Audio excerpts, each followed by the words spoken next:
Alright, first and foremost, I want to say Kalalal, Yahweh, Bashem, Yashai, Bashem, Makarpadash. Double honors to the elders and apostles of Great Stone. And salutations to all the brothers pushing this work now since Satan and truth. I'm the brother Yahya from the James Kingston Jamaica camp. Here once again with another quick lesson. Man, today I'm going to do rolling in the spirit. And because right now we're living in a time of mourning, we live in a time of war, we live in a time that is not of peace, man.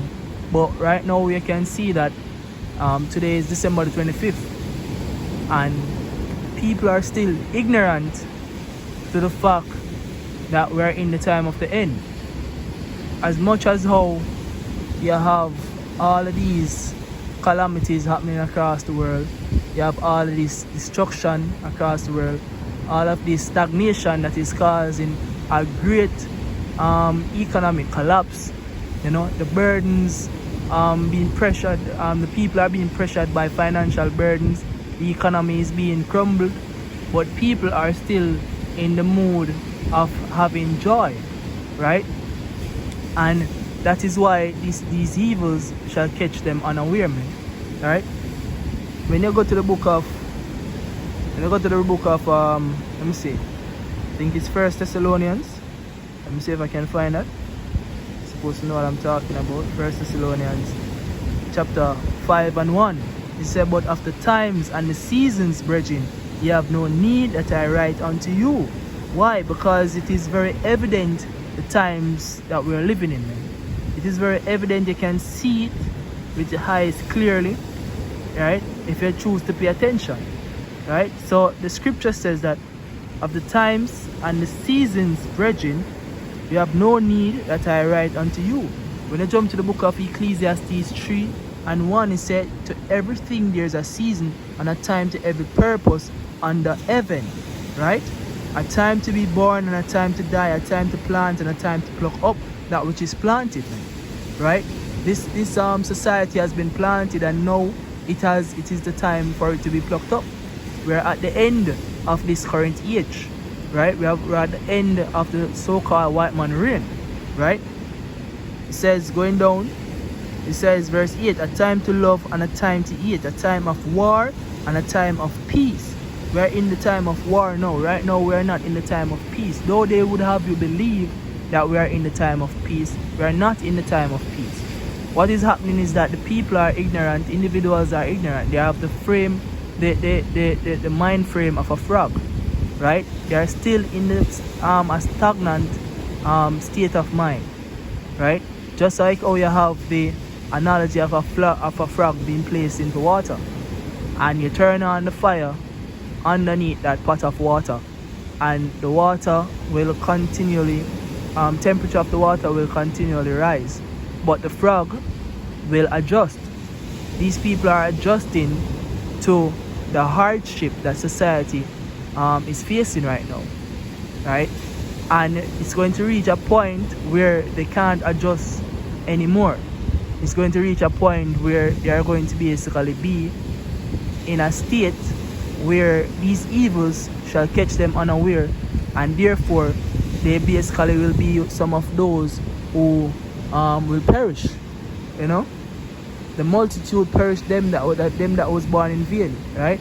So going back to the book of First Thessalonians 5 and 1, it said, but of the times and the seasons, brethren. The brethren referring to all those men who are the hopeful elect, men, right? We are the ones who there is no need for anyone to come to us and say now is the time. We are living in time of the end because it is very evident, right? We can see it with our own eyes. It is very evident. Continuing, you have no need that I write unto you, for yourselves know perfectly that the day of the Lord so cometh as a thief in the night. For when they shall say peace and safety, then sudden destruction cometh upon them as travail upon a woman with child, and they shall not escape. But ye, brethren, are not in darkness, that that day should overtake you as a thief. Ye are all the children of light and the children of the day. We are not of the night, nor of darkness. Therefore let us not sleep as do others, but let us watch and be sober. That is what we are commanded to do, man. We are commanded to watch and be sober, right? We are in a sober state of mind, everything that is happening around us, it is as clear as day, man. Right? When you jump to the book of Romans, okay, Romans chapter 13. Yeah, Romans 13 verse 11 say, and that knowing the time, that now it is high time to awake out of sleep. Right? We are in the state of watching and being sober. So we are not in that docile state of mind to be sleeping. Right? We are not in the lackadaisical state of mind to just be laying back. We are in the state of mind to make note of the things that are happening. Right? We are in the state of mind to call out and to basically bring down, showing evident the wicked deeds of the devil, which is the so-called white man, and making it known unto the hopeful elect men, to all the elects that out there who have not received the word of Yahweh Ba'ashem Yahweh Shaiman. So that is what we are out here to do. So the scripture saying that knowing the time, man, that now it is high time to awake out of sleep, for now is our salvation nearer than we believe. The night is far spent, the day is at hand. The day is the time when the salvation are coming, yo. So let us therefore cast off the works of darkness, and let us put on the armor of light, man. Put on the armor of light, because we are in the time when the return of Yahweh Shai is near. We are in the time when we are supposed to clothe ourselves with that righteous garment, which is the truth, right? To basically meet Yahweh Shai at his return, yo. Right? So that we not be cast off, as it says in the book of Matthew chapter 22. Right? The man that came in with a garment that was not fitting for the marriage. So we are in the time when we are supposed to be clothed with that garment, man. We are supposed to be clothed with the word, yo. Being clothed with the armor of light. Continuing, let us walk honestly as in the day, not in rioting and drunkenness, right? Not in chambering and wantonness, not in strife and envy, but put ye on the Lord Yahweh Shai, and make not provision for the flesh to fulfill the lust thereof. So the more and more we draw closer to the marriage, to that high calling, right, is the more and more we put off this world. The more and more we denounce this world, man, because all that is in this world, man, is bare corruption, vanity, right? And also vexation of spirit, yo. When I go to the book of Micah, right, Micah 2:10, it says, arise ye and depart, for this is not your rest, because it is polluted, right? It shall destroy you even with a sore destruction.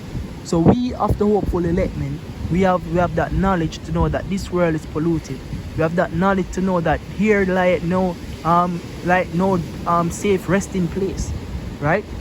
But as the book of Hebrews 13 and 14 says, for we seek it, let me get it before I butcher it, right? One of my favorite precepts, right? 13 and 14 says, for here have we no continuing city, but we seek one to come, right? We seek that holy city, man, New Jerusalem, man. Right? That is what we seek to come, and that's why we are supposed to denounce this current society, right? And hope for that high calling, which is to be joined unto Yahweh Shai, man, to be joined here unto Yahweh Shai, yo. Right? So with that, I hope that this lesson was edifying unto the elect of the nation of Israel. I want to say Halalal Yahweh Ba'ashem Yahweh Shai Ba'ashem Rakah Kodash. The bonus to the elders and apostles of Great Stone, and salutations to all the brothers pushing this word in all sincerity and in truth. Shalom.